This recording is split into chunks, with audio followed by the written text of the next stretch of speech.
Here is exactly how to rebuild your worth after a toxic ex. There's a moment after leaving a toxic relationship where you look in the mirror and you realize you don't know who you are anymore. Not because you weren't strong, but because you spent so much of your relationship shrinking yourself in order to survive in it. But here's the truth, babe. You are being called to rebuild yourself. This man not loving you properly wasn't because you lacked something. It was his fault, not yours. And the woman you were before this, she is not gone.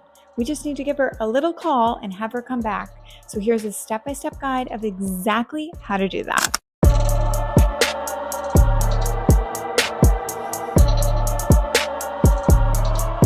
Step number 1, you need to stop trying to solve the mystery of why you broke up. After a toxic ex, your mind begins to investigate, replaying every conversation, every text exchange, everything, trying to figure out exactly where it all went wrong. But here is why that never works. Because this isn't about logic. It's about a man's emotional maturity, his attachment wounds, and his self-esteem. So instead, you need to shift into, I did the best I knew how. And what is aligned for me will never miss me. This is essentially shifting from fear into love. You need to realign yourself with the version of you who knows she is already chosen, regardless of if you have a boyfriend or not. So you're really stepping out of victimhood and into your divine feminine power. This is step 1 to coming home to yourself. Step number 2, you need to regulate your nervous system. This comes before your glow up because healing is not just aesthetic. It's much deeper than that. It's psychological. Your body has been in fight or flight for months, potentially even years, depending on your relationship. So the first step is to stabilize your nervous system to work for you, not against you. Number 1, sleep as a non-negotiable. Number 2, eating food that gives you life, not numbness. Number 3, movement to move that energy through your body. And 4, crying without apologizing for it. And on top of this, you need to cut off the source of the pain. That means blocking your ex, unfollowing him, muting him, not stalking his socials or asking your mutual friends about him. You're coming back into your power, and that means prioritizing peace above all. And on this journey, inevitably, there will come a time that you think you're over him and can check his socials. It's so innocent. We've all been there, only to be sucked back into those hurt feelings and undo weeks of healing. So do not gaslight yourself into thinking you're above getting hurt by your ex. Ignoring him is your best and safest option. Step number 3, boundaries are hot. I would put that on a billboard if I could. Toxic relationships often blur the line between you and him, but now we need to rebuild your boundaries. This means a strict no contact policy. You can't heal a wound if you keep picking at it. So think of it like a detox. You need to get that man and his energy out of your system. And don't fool yourself into thinking you need closure. Closure is a myth, you guys. It's really just an excuse to reach out to that man. And if you don't believe me, as many women don't, ask yourself, what could he truly say that would make what he did okay? Because 9 times out of 10, I will tell you guys, men don't take accountability.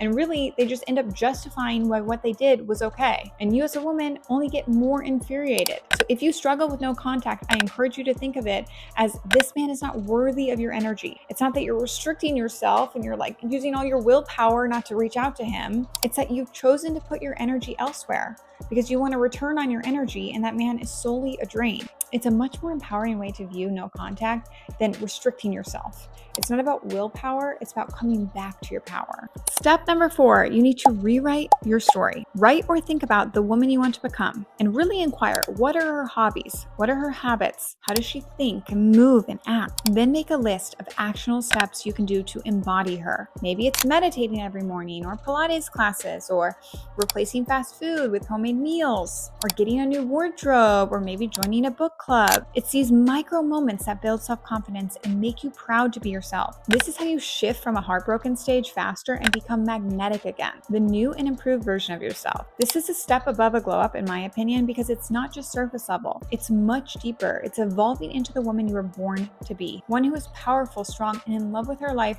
regardless of whether or not she has a boyfriend. And step number 5, you need to replace the voice inside your head. The relationship ends, but your inner critic will linger. So we need to do a little bit of replacement therapy on this. When your mind says, I wasn't good enough for him, you need to tell yourself, I was too much for somebody not ready to receive me. When your inner critic screams, no one will ever love me like that again, you need to remind yourself, I don't want love that cost me myself. Every time you correct your inner critic, you reclaim your inner power. This is where self-worth is rebuilt. And something else that is really helpful with this is subliminal affirmations. They are free on YouTube. You can play them in the background while you sleep, you can play them in the background while you work, but they help rewire your brain to think positive thoughts instead of negative thoughts. So in conclusion, healing after a toxic ex is not about bouncing back. It's about coming home to yourself. You didn't lose who you were, you disconnected from yourself to survive. But now, babe, you are safe enough to return. And be patient with this process. It takes time and it takes devotion. Certainly isn't something that's going to happen overnight, just to be abundantly clear. But remember, just because this guy broke your heart doesn't mean it's the end for you. It's actually the beginning of a whole new you.